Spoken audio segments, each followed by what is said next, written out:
So Casey, you just recently got married, but you took till death do us part, forsaking all others, out of your vows. What was the reasoning behind that?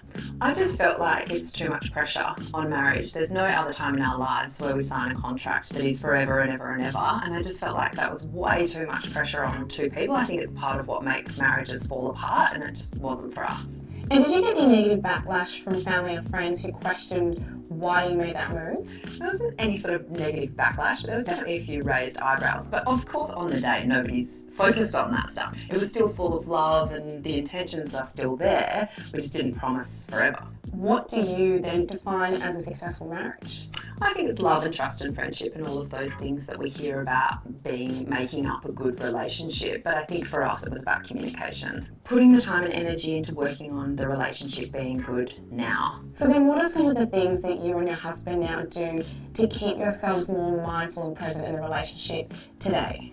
We work really hard on communication. So we talk about the good stuff, the bad stuff, the uncomfortable stuff, finances, all of those difficult conversations, even down to like what we want our sex life to be, all of those expectations. That was advice from you. So I was like, good girl, that's what we need. Yeah. What do you think about this idea of signing a 10-year marriage contract? With that idea that at the 9-year mark, you could amicably split, or you could sit down and reassess for the next 10 years what you would potentially like the relationship to be.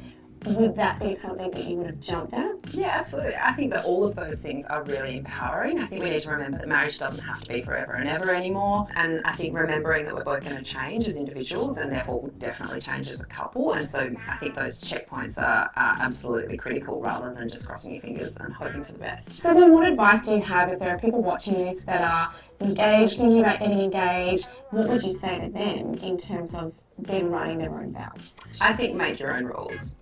It doesn't matter what anybody else's expectations are of your relationship. Just find what works for you, because I think that once you take the pressure off, it gives you more time and more energy to focus on making a really good relationship. And I think that that's probably the key to a good marriage. I like that.